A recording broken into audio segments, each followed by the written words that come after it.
No interior do Brasil, onde o tempo parece andar mais devagar e as histórias passam, de geração em geração, como herança silenciosa, existiu um homem chamado José Ferreira. Para muitos, ele era apenas o Zé Coveiro. Trabalhava há mais de 20 anos no pequeno cemitério municipal de uma cidade de pouco mais de 15 mil habitantes, com rixa cada jazigo, cada árvore torta, cada lápide antiga tomada pelo musgo. José não era um homem supersticioso. Ao contrário do que muitos imaginam, ele dizia que cemitério era lugar de silêncio, não de assombração. Para ele, os mortos descansavam. Quem fazia barulho eram os vivos. O cemitério ficava em uma pequena elevação, cercado por muros baixos e por um portão de ferro, que rangia sempre que era aberto. Nos fundos havia uma ala mais antiga, onde ficavam os jazigos familiares construídos nas décadas de 1940 e 1950. Estruturas de concreto grosso, algumas já apresentando rachaduras, infiltrações e desgaste pelo tempo. Foi ali que tudo aconteceu, em uma manhã abafada de fevereiro, poucos dias antes do carnaval. José recebeu a tarefa de acompanhar a reforma de um jazigo antigo pertencente a uma tradicional família da cidade. O pedido havia sido feito porque a estrutura apresentava infiltrações e precisava de reforço interno. O trabalho envolvia entrar na câmara mortuária para verificar as condições das gavetas internas e preparar o espaço para reparos. Não era algo incomum. José já havia feito aquele tipo de serviço dezenas de vezes. Naquele dia, o sol estava forte. O calor passava dos 35 graus. Dentro do jazigo, a ventilação era praticamente inexistente. O ar era pesado, úmido, com cheiro de concreto molhado e terra antiga. José entrou sozinho. Segundo relatos dos colegas, ele disse que seria rápido. Pegou uma lanterna, ferramentas básicas e entrou na estrutura estreita. O espaço mal permitia que um homem ficasse totalmente ereto. Era preciso trabalhar curvado. O que aconteceu nos minutos seguintes nunca foi presenciado por ninguém. Horas se passaram. Os funcionários imaginaram que ele tivesse ido almoçar direto para casa. Não era incomum ele sair sem avisar formalmente. José era conhecido por ser reservado. Foi apenas no fim da tarde que perceberam que suas ferramentas estavam espalhadas próximas ao jazigo. O portão do cemitério já havia sido fechado. Chamaram seu nome, nenhuma resposta. No dia seguinte, a ausência chamou atenção.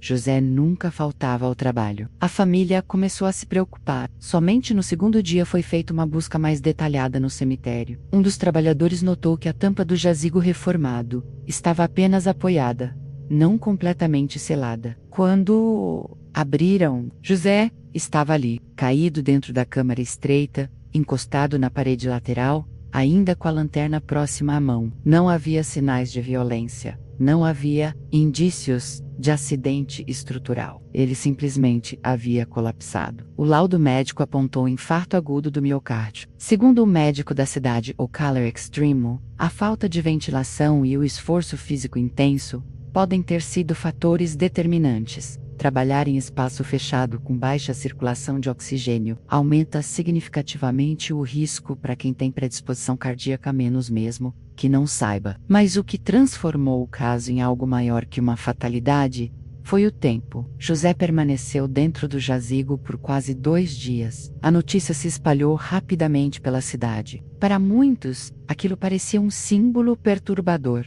O homem que passou a vida enterrando os mortos havia morrido exatamente dentro de um túmulo. Alguns moradores começaram a comentar que na noite anterior à descoberta, ouviram barulhos metálicos vindos do cemitério. Outros diziam que viram uma luz fraca na ala antiga, como se uma lanterna estivesse acesa. Não havia comprovação de nada disso. A polícia registrou o caso como morte natural durante o exercício da função, um acidente de trabalho trágico, porém explicado clinicamente. Ainda assim, o imaginário popular transformou o ocorrido em algo quase sobrenatural. Durante meses, visitantes evitavam a ala dos jazigos antigos. Trabalhadores relatavam sensação de sufocamento ao entrar na estrutura onde José foi encontrado. Psicólogos explicam que eventos traumáticos em locais simbólicos geram forte impacto emocional coletivo. O cemitério já é um espaço carregado de significado. Quando alguém morre ali, em circunstâncias inesperadas, o efeito psicológico é intensificado. Casos semelhantes já foram registrados em diferentes regiões do Brasil.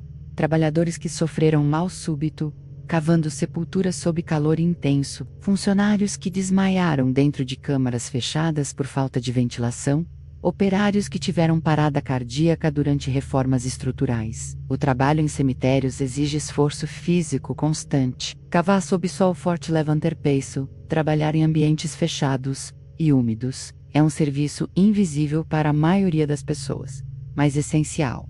A morte de José trouxe mudanças. Após o ocorrido, a prefeitura implementou novas medidas de segurança, obrigatoriedade de trabalho em dupla em espaços confinados, pausas frequentes em dias de calor extremo, uso de equipamentos de ventilação portátil e acompanhamento médico periódico para funcionários. Mas, para a cidade, a história ficou marcada. Hoje, quem visita o cemitério do interior ainda encontra o túmulo simples, onde José foi enterrado. Ironicamente, a poucos metros do jazigo, onde perdeu a vida. Na lápide, apenas o nome completo e as datas. Nada que indique o episódio. Alguns dizem que é apenas mais uma fatalidade no exercício de uma profissão dura. Outros preferem enxergar como um lembrete silencioso sobre os riscos invisíveis do trabalho em espaços confinados. Não houve mistério criminal, não houve conspiração, houve um homem trabalhador, um dia de calor extremo e um coração que falhou no momento errado. Mas a força da história está justamente nisso. O coveiro que dedicou a vida a cuidar do descanso dos outros, acabou encontrando seu próprio fim, no mesmo cenário. Um acontecimento real, duro, sem glamour menos, mas que revela como até os lugares mais silenciosos podem guardar episódios marcantes. Enquanto muitos celebravam o carnaval na cidade, poucos dias depois, o cortejo fúnebre de José cruzava as mesmas ruas que dias antes estavam cheias de música. A vida continuou. O cemitério, também, e o silêncio voltou a ocupar o espaço, onde, por alguns dias, o destino pareceu ironicamente circular, dentro de um jazigo de concreto, no interior do Brasil.